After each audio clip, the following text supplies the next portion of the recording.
Eh bien, bonjour à tous, ou rebonjour, pour ceux que j'ai eu l'honneur de croiser tout à l'heure.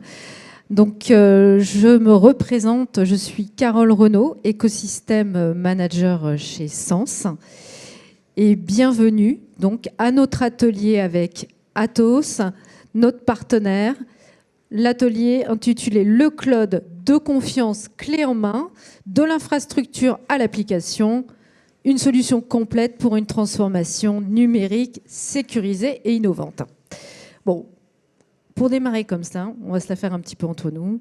Déjà, à main levée, est-ce que vous sauriez nous dire quel est véritablement l'or noir aujourd'hui? Allez, on s'essaye. L'or noir, c'est quoi? Une idée? Au départ, le pétrole. Ouais, au départ. Madame a le sens des affaires, mais mis à part ça, mis à part le pétrole. La donnée, oui. Monsieur, vous viendrez me voir, vous avez un cadeau. Effectivement, on vit tous, on le sait, dans un monde de transformation numérique en constante évolution, peut-être encore plus dans les moments actuels. Et la donnée est devenue le nouvel or noir. Et les menaces cyber se multiplient, les cas d'ingérence aussi. Donc voilà, il y a une question cruciale qui se pose. C'est comment innover, se transformer sereinement en maîtrisant pleinement ses actifs numériques. Et chez Sens, donc la co-entreprise de Thales et Google, en étroite collaboration avec Atos et Evidian, eh bien, nous pensons que la réponse réside, entre autres, mais sûrement dans le cloud de confiance. Et c'est ce que nous allons explorer ensemble. Donc là, j'ai le plaisir d'accueillir nos experts côté Atos. Donc, je présente Karine Elzini, qui est Head of Cloud Atos France, pardon. Bonjour. David Leporini, qui est CIO Evidian et directeur IAM cybersécurité. Merci Carole, bonjour à tous. Et Pierre Brun-Murol, Cybersecurity Global Product Director. Bonjour Carole, merci. Donc ensemble, ils incarnent l'expertise conjointe Atos-Sens, Sens-Atos, ça dépend dans quel sens on le prend, il fallait que je la fasse celle-là, qui rend notre proposition de valeur unique. Et première question, donc ça va être sous forme de table ronde. Je garderai bien sûr quelques minutes à la fin pour que vous puissiez poser vos questions. On est tous là dans un contexte, on n'arrête pas d'en parler. On a eu des questions, vous les avez aussi, liées à la géopolitique, liées de souveraineté et plus spécifiquement autour du cloud de confiance. Cela amène nos clients, nos prospects à nous interroger sur comment s'articulent tous ces défis, quels sont aussi ces défis. Moi, j'aimerais bien en savoir un peu plus, puisque j'ai la chance de vous avoir à notre table. Notamment, quels sont les principaux défis autour de la sécurité / la sensibilité des données? Et au regard de ces défis, quels sont les besoins concrets que vous voyez se dessiner, que ce soit pour nos clients tout secteur, secteur public, des banques, des assurances, de la santé, enfin c'est cross-secteur. Karine, Pierre, David, qu'est-ce que vous pouvez nous dire, Karine, notamment par rapport à cela, par rapport à cette actualité, les défis, les besoins concrets? Eh bien, tout d'abord, en effet, ce que tu viens d'évoquer à l'instant, Carole, on le voit très fortement chez Atos, de plus en plus. Les questions que l'on voit se poser même dans la vie publique autour de l'ingérence étatique, en termes également de cyberattaques qui sont de plus en plus sophistiquées, de plus en plus nombreuses, suscitent des questions. Et si la question de la sécurité, de la souveraineté et la souveraineté dans le cloud a quelque part toujours existé avec les questions liées à l'IT et au cloud en particulier, ce qui se passe de très récent et de très net aujourd'hui depuis, je dirais peut-être les dernières semaines même, c'est véritablement une urgence à se poser cette question-là de la souveraineté, dans le sens où aujourd'hui un DSI ne peut plus se permettre de ne pas se poser la question maintenant. Après, on peut faire des choix sur le comment, sur le quand, etc. Mais en tout cas, l'imminence de la question, elle est très perceptible, très palpable actuellement. On le ressent très concrètement et on est là du coup pour les accompagner là-dessus de manière générale. D'accord. Merci Karine.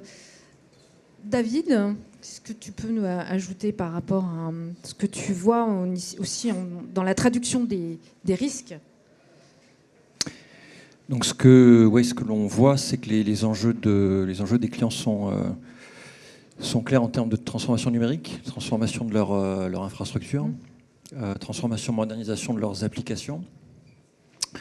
Le tout en essayant de garder évidemment un niveau de sécurité maximal, et en étant conforme à la réglementation qui s'applique dans les différents secteurs d'activité, et en restant le plus agile possible pour continuer à innover, évidemment en respectant le plus possible de contrôle et de souveraineté sur l'or noir, donc sur les données. Si ces sujets-là ne sont pas pris en compte, alors, nous, on est éditeur, donc on le voit aussi, mais si ces sujets-là ne sont pas pris en compte, le risque, il est clair. Le risque de ne pas innover, c'est un time to market accru, c'est des freins à l'innovation, c'est un recul compétitif. Évidemment, ça peut être des coûts accrus, non nécessairement planifiés en réponse à des incidents de cyber, jusqu'à avoir des risques réputationnels, évidemment. Oui. Ça, ce n'est pas rien non plus, les risques réputationnels au niveau des entreprises. Et Pierre, on va ton avis, ton angle cybersécurité. Oui, alors je suis d'accord avec mes collègues sur les défis. Je voudrais juste attirer l'attention sur un défi qui est peut-être le premier, c'est de se comprendre sur ce sujet-là de la souveraineté. En fait, quand on écoute différents prestataires, différents éditeurs, vu qu'il n'y a pas de définition unique sur le marché, c'est difficile de se comprendre. Et moi, je dirais que la première chose, c'est effectivement de poser une définition au moins le temps d'une discussion. On n'est pas obligé d'être 100% d'accord avec, mais ça permet de se comprendre. Nous, de notre côté, on définit la souveraineté comme un niveau de contrôle. Donc la souveraineté numérique, pour nous, c'est le niveau de contrôle qu'une organisation a sur ses assets numériques. Donc c'est assez simple, dire une phrase comme ça, mais ce qu'il faut voir, c'est que ce niveau de contrôle, il faut le regarder au travers de plein de dimensions. Les trois principales qu'on regarde, c'est la dimension géographique, localisation, la dimension juridique, qui est souvent très liée à la localisation, mais qui est quand même à part, et la dimension opérationnelle. Donc déjà, on voit que c'est un problème multidimensionnel. Ce qui est aussi important, je pense, de mettre en avant, quand on parle de souveraineté et de cloud, c'est de distinguer la souveraineté sur la donnée, la souveraineté sur la technologie. Parce que sur un environnement cloud, on va pouvoir faire des choses pour augmenter le niveau de contrôle sur la donnée, et donc augmenter le niveau de souveraineté sur la donnée. Mais sur la technologie sous-jacente de l'environnement cloud, on ne pourra rien faire. Donc c'est pour ça que c'est intéressant de regarder les deux aspects. Et notamment dans un environnement cloud de confiance, on sait que l'aspect technologique est quelque part mieux traité, ou en tout cas a été adressé clairement. Voilà. Et je pense que donc ça, c'est sur la partie défi. Et sur les besoins de nos clients, ils ont besoin d'aide pour arriver à associer leurs besoins métiers de souveraineté avec toutes les offres, toutes les possibilités qui sont disponibles sur le marché, pour répondre justement à leurs besoins avec des solutions telles que celle de Sens, par exemple. D'accord, Pierre. Et du coup, est-ce que tu peux nous en dire un peu plus sur comment s'articule la cybersécurité et son lien avec le cloud de confiance ? Oui, alors je dirais que la cybersécurité est importante, peu importe l'environnement. Aujourd'hui, nos clients, ils veulent que leurs environnements soient sécurisés. Si on regarde l'angle cloud de confiance, presque l'attente, c'est que le niveau de sécurité soit aussi bon qu'ailleurs, parce qu'il ne faut pas se cacher, le cloud a amené de gros bénéfices en termes de sécurité. Il y a des choses qui sont bien plus faciles à mettre en œuvre dans les environnements cloud que dans les environnements on-prem legacy. Et les clients, la question qui se pose souvent en termes de cybersécurité, c'est est-ce que je vais avoir tous ces bénéfices que je connais du cloud classique, public cloud, aussi dans mon cloud de confiance? Et est-ce que je vais pouvoir gérer tout ça, la cybersécurité de ces environnements, de manière unifiée? Très intéressant. Et du coup, Karine, si on revient un petit peu plus sur cette notion de cloud de confiance, des fois on dit aussi cloud souverain, mais nous on préfère plus cloud de confiance. Si l'on spécifie, et de ton regard d'experte, quels sont les bénéfices du cloud souverain avec Sens ? Alors, Les bénéfices de la souveraineté avec sens, c'est déjà ce que l'on vient de se dire à l'instant, c'est-à-dire tout ce qui relève de la maîtrise finalement de sa donnée. Donc c'est ça, c'est de ça dont on parle. Quand on va vers la souveraineté, on cherche à avoir un niveau de maîtrise sur son SI. Donc tous ces bénéfices-là, on va les retrouver avec Sens, qui est très engagé notamment dans le processus de qualification, Secnum Cloud qui arrive, et là-dessus, il apporte toute sa valeur et toute sa place dans l'échiquier de l'offre du marché sur ce qui est détenteur de cette qualification, qui rassure quand même beaucoup nos clients, qui constitue un phare, un repère pour nos clients. Et en plus de ça, on va également retrouver tout ce qui relève du continuum technologique. Je pense par exemple à nos clients qui sont susceptibles d'avoir déjà une empreinte sur Google, par exemple. Et puis on va également trouver tout le savoir-faire spécifique lié à la data et à l'IA. Oui. Et là-dessus, je pense que David, peut-être tu peux nous en dire un peu plus, en particulier sur l'expérience que l'on en a, nous, chez Atos, puisque nous-mêmes, oui. Nous avons un retour d'expérience à vous partager là-dessus et sur l'environnement Sens en particulier. Et sur l'EAP. Alors, what is the EAP? L'Early Program Adopter, c'est un programme, en fait, qui va permettre de tester, c'est un environnement de test, sur le cloud de confiance Sens. C'est-à-dire qu'on vous a parlé que Google Cloud l'a supporté sur les environnements Sens, est en cours de qualification Secnum Cloud 3.2. Ça implique un dispositif que l'on décrira un petit peu plus tard en 3 points.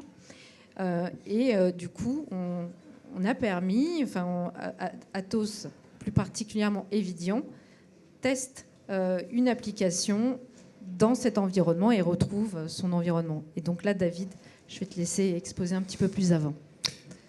Alors, effectivement, donc Eviden au sein d'Atos est un éditeur de logiciels de cybersécurité, logiciel d'IAM, donc gestion des accès et des identités. On a fait le choix depuis quelques années en fait, d'offrir une solution unifiée qui couvre à peu près tous les aspects de la gestion des accès et des identités, solution disponible en SaaS, historiquement sur Google Cloud Platform. Et donc nous étions extrêmement intéressés par le programme Early Adopter, de manière à effectivement voir dans quelle mesure ce que nous avons développé comme solution pour nos clients, qui de plus en plus veulent avoir une solution simplifiée disponible en SaaS, en gros, qui évolue d'une solution on-prem ou d'une solution managée, on va dire, vers une solution SaaS plus simple à utiliser. Ce que ça pouvait donner sur cet environnement de confiance, et donc tirer parti de tout ce qu'on avait pu faire, nous, en termes de services GCP, sur un environnement de confiance. D'accord. Et du coup, comment ça s'est opéré, David ? Là, c'est là que Carole transpire. C'est là où je transpire beaucoup.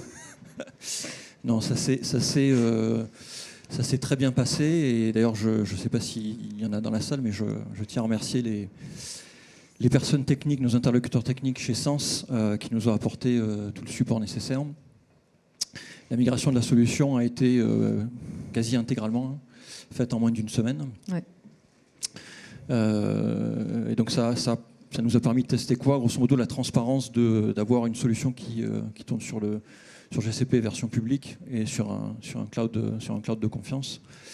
De tester donc l'ISO-fonctionnalité, de tester les performances, le tout dans un environnement qui va être effectivement, comme le disait Karine, rapidement, on l'espère, oui, qualifié Secnum Cloud 3.2, ce qui est évidemment pour nous et pour nos clients un gage de confiance. Merci beaucoup David, et merci encore aussi pour la confiance que vous nous portez côté Eviden. On en est évidemment très fiers d'avoir une application d'un de notre partenaire Atos sur l'EAP. Alors Karine, nous avons eu un bon exemple de portage de la solution d'IAM sur le cloud de confiance Sens. Et puisque l'on parle, et c'est aussi la thématique, de cloud de confiance de bout en bout, clé en main, comment Atos procède pour mettre en œuvre des solutions numériques de confiance avec des opérations qui seront conformes aux exigences de souveraineté? Dit autrement, c'est là où j'aime bien, je me la pète un petit peu. Je suis cliente ou client d'Atos, DSI d'un grand groupe énergétique ou, je ne sais pas moi, CPO du secteur public. Je me demande bien quelles sont les étapes clés, les conseils spécifiques que vous mettez en place, Atos, pour réussir et garantir mon move to cloud vers un environnement de confiance. Bien, Carole, félicitations pour ta promotion. Donc, en effet, nous, on va prendre le sujet par le début, c'est-à-dire qu'on va déjà commencer par poser une stratégie ensemble. Et en effet, on va pouvoir vous accompagner, t'accompagner. Des phases très amont de stratégie. Clairement, le but du jeu, c'est d'aligner ta stratégie IT, en l'occurrence de souveraineté, sur tes objectifs métiers. Donc, ça, c'est quand même le fondamental. On va faire ça en phase de stratégie. Puis ensuite, on va travailler avec l'ensemble de nos savoir-faire, que ce soit sur la cybersécurité, et puis surtout en amont, sur les phases d'architecture, de conception, etc., de la solution cible. On va moderniser éventuellement tes applications en fonction encore une fois, de tes enjeux de rapidité de transformation ou au contraire de transformation métier, plus agile, etc. Et puis surtout, on va être aussi capable d'aller un cran plus loin, on va être capable d'opérer ton SI dans un contexte souverain. Et ça, c'est quelque chose qui est aujourd'hui quand même très demandé, parce que je rappelle quand même une chose essentielle, quand on choisit d'aller vers le cloud, à un moment donné, on va en tirer les bénéfices. C'est en phase d'opération qu'on tire les bénéfices de son chemin de transformation dans le cloud. La transformation elle-même, c'est le projet. Mais on vise quand même, à un moment donné, à y être, à cette cible souveraine, à en tirer le parti en termes de sécurité, en termes d'agilité, de time to market, d'innovation, tu le disais.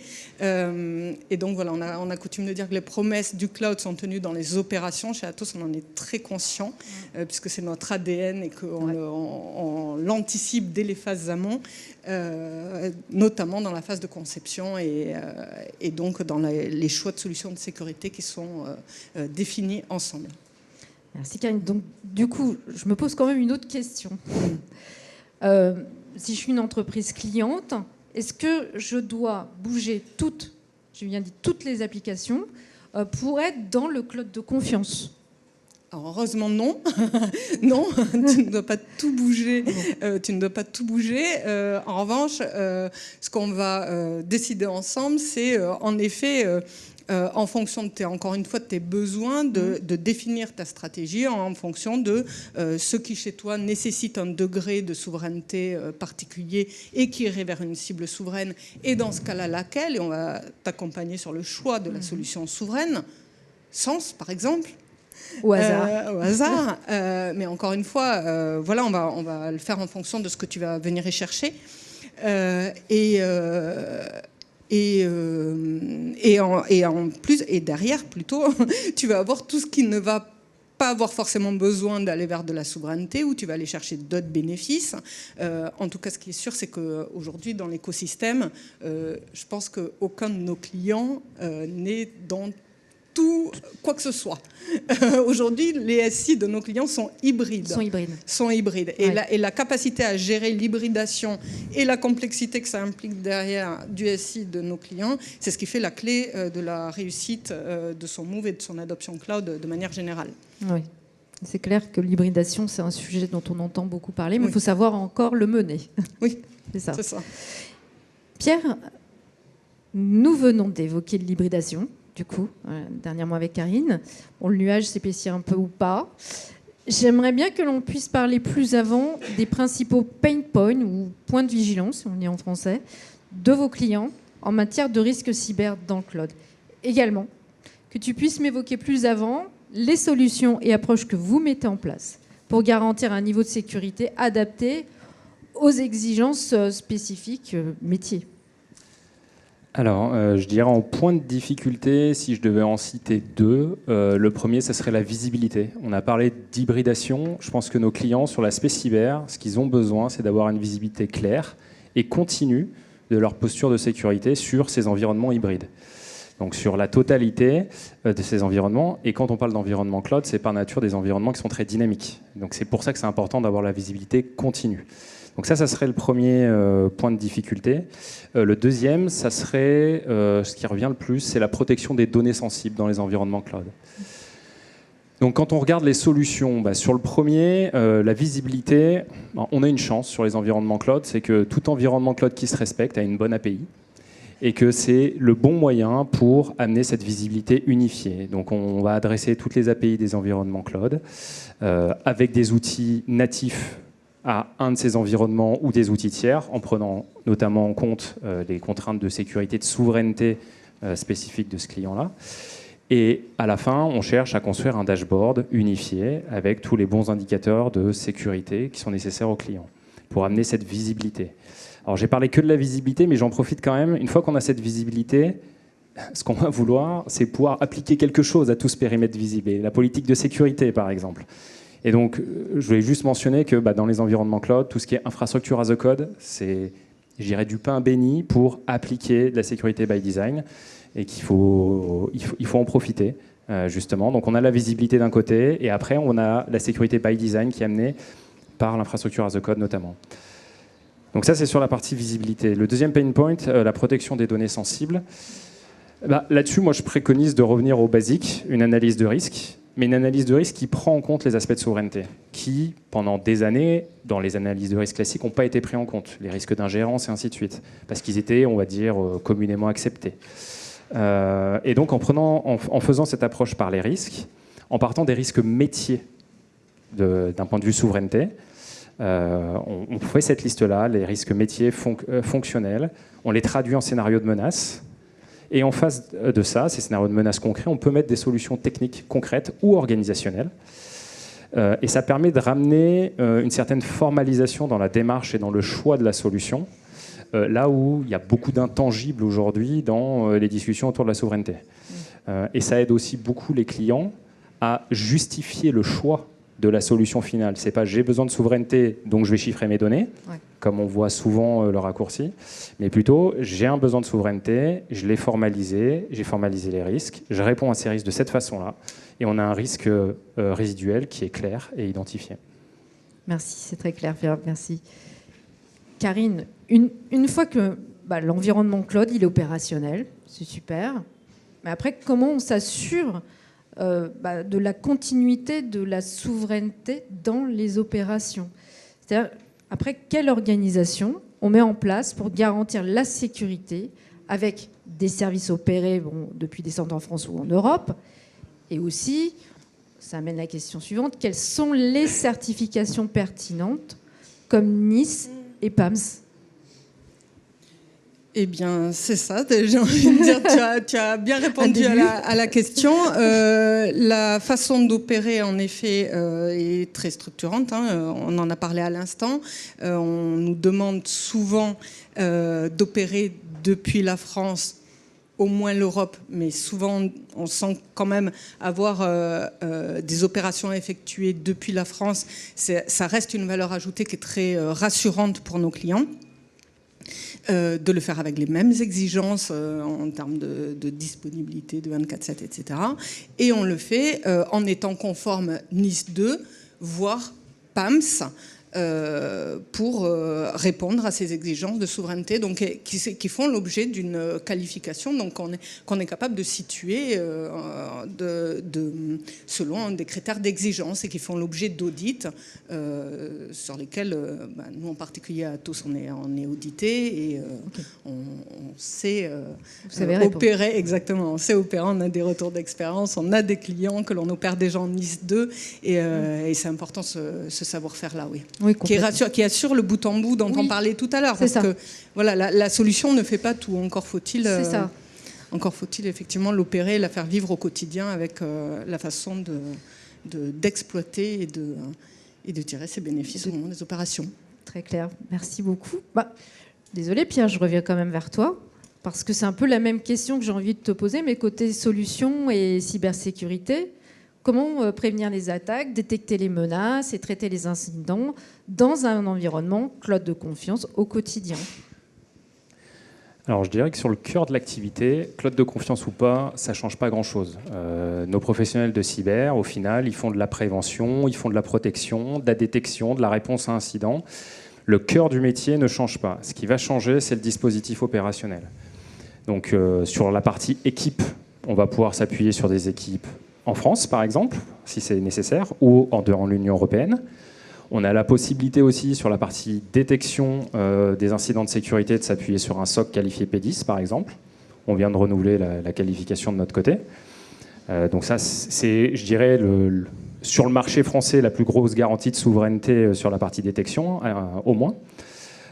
Ensuite, on va aussi adapter l'outillage qu'on utilise. C'est-à-dire que sous certaines contraintes, il y a des solutions SaaS qui sont quand même très courantes aujourd'hui en cyber qu'on ne pourra pas utiliser. Et donc on s'adapte aux contraintes de notre client pour utiliser l'outillage qui est conforme à ses attentes. Mais encore une fois, ça ne change pas le cœur de l'activité. Et la valeur ajoutée, elle est plutôt dans le savoir humain plutôt que dans l'outillage. Et heureusement que l'humain est encore là. Après, ce que je rajouterais quand même sur la partie cybersécurité cloud de confiance, ce qui est important aussi, c'est qu'on parle du cloud de confiance, il faut le protéger bien évidemment, mais ce n'est pas forcément la porte d'entrée. C'est-à-dire qu'avoir la visibilité sur la totalité du périmètre, c'est aussi important. Et c'est là où je pense aussi, nos clients apprécient le fait qu'on est capable aussi de les accompagner dans le monde entier. Parce que j'ai parlé de la France et de l'UE, mais si on a besoin, on peut aussi s'appuyer sur nos équipes en Inde. Ça ne fait pas très souverain, mais pour les périmètres non souverains, effectivement, c'est pertinent. Et le fait de surveiller la totalité du périmètre, ça permet des fois de capter les signaux faibles sur la partie qui n'est pas sur le cloud de confiance, mais qui sont quand même les prémices d'une attaque. Tu as raison, c'est vrai. Il faut autant mettre ceinture et bretelles à tous les niveaux. Et, sachant que même sur un cloud de confiance sur lequel on est positionné, n'oublions pas qu'au moins à l'échelle de l'Europe, c'est la qualification SecNum Cloud 3.2 et la qualification la plus élevée. Donc des entreprises peuvent aussi en bénéficier à l'international. David, on ne t'a pas oublié. Je reviens vers toi parce que j'aimerais bien qu'on en sache un petit peu plus aussi sur le cas concret d'Evidian du portage d'Orbion, donc votre application d'IAM. Pourquoi l'équipe Evidian considère comme incontournable de proposer sa solution d'IAM à ses clients, prospects, en mode souverain? Quels bénéfices vous en avez tiré, notamment pour répondre à des besoins de souveraineté de certains de vos clients qui travaillent sur des services réglementés? Donc effectivement, le besoin, il était d'essayer de réunir deux objectifs qui parfois peuvent paraître un peu divergents.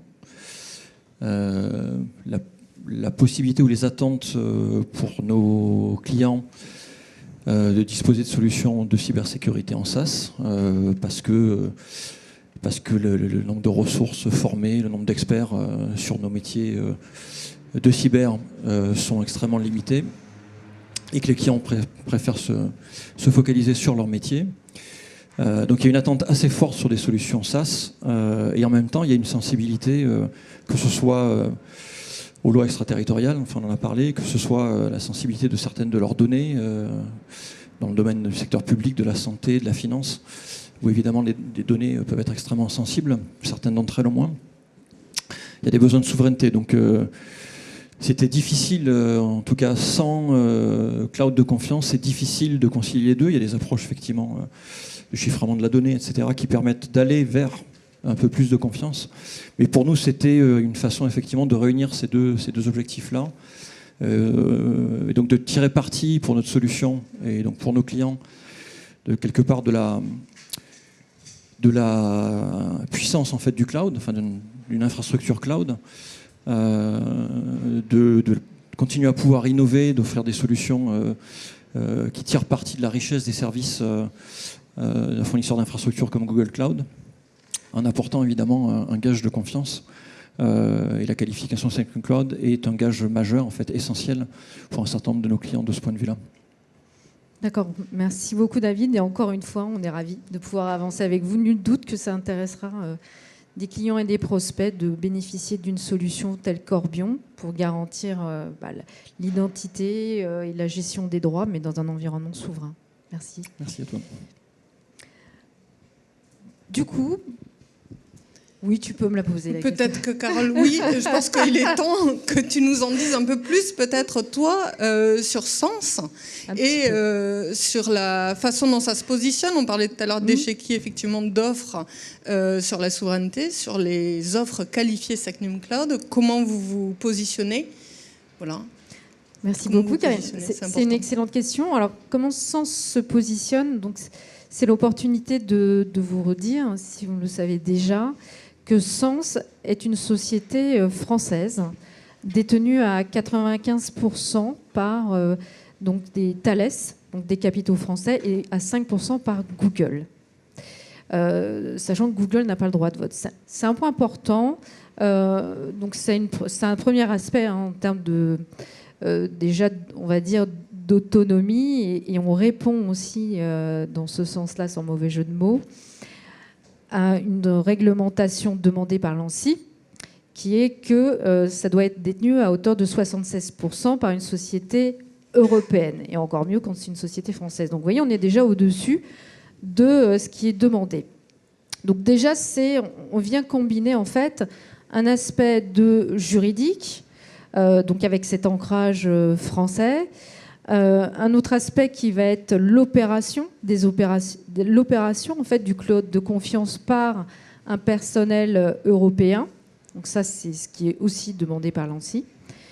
Ensuite, on va s'appuyer sur l'expertise, la pointe en termes de cybersécurité hein, de Thales, comme vous le savez, qui est un des plus grands leaders mondiaux de la cybersécurité. Donc on s'appuie aussi sur cette technologie-là.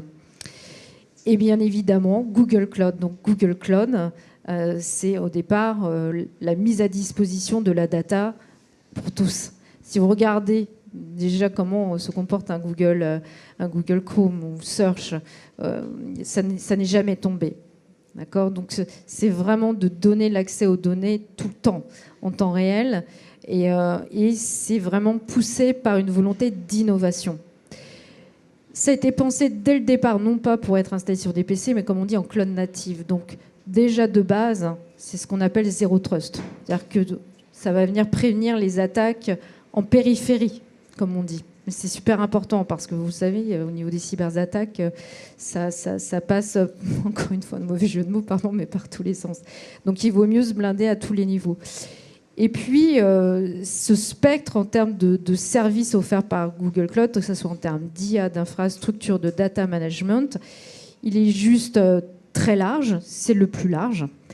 Et là, c'est une opportunité, c'est vraiment un momentum qui est unique, c'est-à-dire que ce sont des acteurs qui viennent se réunir pour apporter la cybersécurité, l'innovation et la data dans un environnement de cloud de confiance. Donc le positionnement, il est là. Il est unique. On va nous dire des fois, oui, mais il y a peut-être d'autres solutions qui sont Secnum Cloud.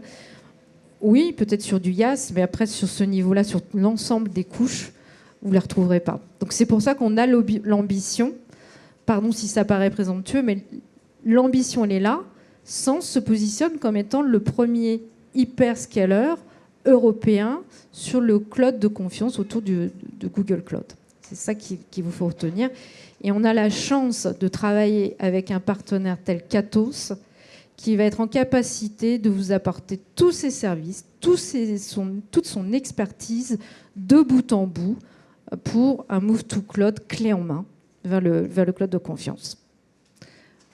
Voilà, Karine, si je n'ai rien omis, je pense que ça résume bien le positionnement puis notre collaboration. Et encore une fois, merci beaucoup pour votre expertise, vos éclairages qui nous sont très précieux. Et maintenant, place à vos questions. N'hésitez pas. Je vais passer parmi vous. Je vais vous passer le micro de force s'il le faut. Parce que c'est intéressant d'avoir vos retours. On en a besoin. Donc n'hésitez pas, il n'y a pas de questions bêtes. Je vous inviterai juste à vous présenter, à tenir le micro parce que c'est capté et c'est mieux.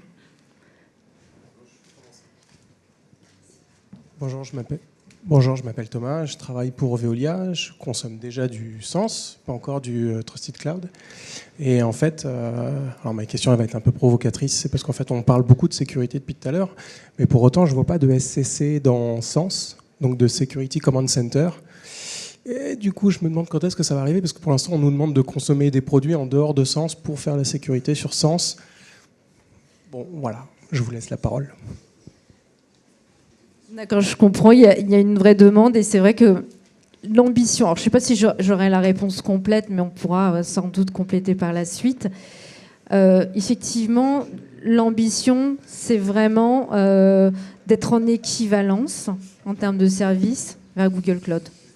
Donc il y a une roadmap, il y a plusieurs roadmaps vers contrôles locaux. Donc ça, c'est la première offre Sens. Pour ceux qui ne le savent pas, ça permet de faire du surchiffrement et d'externaliser les clés de chiffrement. On passe à un autre niveau de sensibilité des données. Et effectivement, le but, on a une roadmap, c'est de faire rentrer de plus en plus les services pour qu'ils soient dedans. Mais c'est vrai qu'il faut savoir qu'avec Google Cloud, par exemple, c'est plus de 3000 jours hommes qui ont été investis depuis 4 ans qu'existe ce projet. Et pour nous, les retours que nous font nos clients, vos attentes sont prises directement par notre product manager pour accélérer et pour continuer de travailler, pour que effectivement vous puissiez bénéficier au plus vite des derniers services. Et Carole, je pense que Pierre ne tient plus. Je comprends. Je comprends votre frustration. Je dirais qu'on a la même. Nos équipes ont la même puisque on opère ces environnements. Alors, je préfère voir le verre à moitié plein, dans le sens où, oui, effectivement, il manque des choses. On sait que l'ambition est là. Bon, c'est pas moi, côté Atos, qui vais m'engager sur la roadmap de Sens, bien évidemment. Mais par contre, je regarde le verre à moitié plein. On a quand même des services natifs de sécurité qui sont la base, je dirais. Et c'est une base solide pour pouvoir construire on top.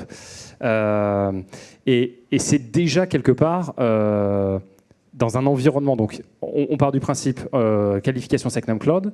On aura déjà des choses qui n'ont pas d'équivalent sur le marché en France, même sur l'aspect feature de sécurité. Donc oui, on peut faire mieux. C'est l'ambition. Et je rejoins complètement la frustration, encore une fois, puisqu'on a des belles fonctionnalités sur GCP qu'on aimerait bien retrouver sur Sens. C'est une question de temps. Et en attendant, on n'a quand même pas rien. Et on a des belles fonctionnalités natives de sécurité qui viennent aussi de Google et qui sont moins récentes. SCC, c'est quand même relativement récent maintenant. Et merci beaucoup pour votre question. Est-ce qu'on a une autre ? Bonjour, Sébastien de la société Time. Et j'ai un peu la même préoccupation que la personne juste avant. Et du coup, une question autour de ce que vous avez présenté. C'est comment, et peut-être avec votre expérience Atos, j'ai entendu à demi-mot que vous évoquiez l'usage de CSPM, d'outils, d'aller sonder les API. Mais est-ce que vous avez un retour, on va dire en early adopter, sur la capacité de réaliser des contrôles dans des environnements réglementés où si on ne les a pas nativement, on va devoir les développer voilà, sans visibilité sur la roadmap. J'imagine que l'adoption va nécessiter le fait de développer les contrôles, notamment ceux qui pourraient ne pas être natifs là aujourd'hui sur Sens. Oui, effectivement, il n'y a pas de magie. Hein. Si on a besoin de mettre en place un contrôle et que la fonctionnalité native n'existe pas, oui, on se retrouve à la développer. La facilité qu'on a dans tous les environnements cloud, c'est qu'effectivement, tout est faisable par API. Mais oui, après, encore une fois, on se cale sur la roadmap, on regarde ce qui vaut le coup. Ça ne sert à rien de développer une fonctionnalité si on sait que dans quelques mois, elle sera disponible. Je dirais que la bonne nouvelle, ce qu'il faut voir encore de bénéfique, c'est que jusqu'à maintenant, ce qu'on a vu, c'est que sur les services qui ont déjà été portés côté cloud de confiance, on est ISO fonctionnalité. Voilà. Donc la promesse, elle est tenue jusque-là, bien évidemment. On va s'assurer qu'elle le soit jusqu'au bout, de notre côté aussi. Mais bien évidemment, s'il y a un contrôle à implémenter, aujourd'hui, on l'implémente nous-mêmes plutôt que de leverager un contrôle natif qu'on aurait sur GCP. Merci. Est-ce qu'il y a on est presque au bout. Je peux prendre encore une ou deux questions. Non ? C'est bon ? Eh bien, merci à tous pour votre écoute.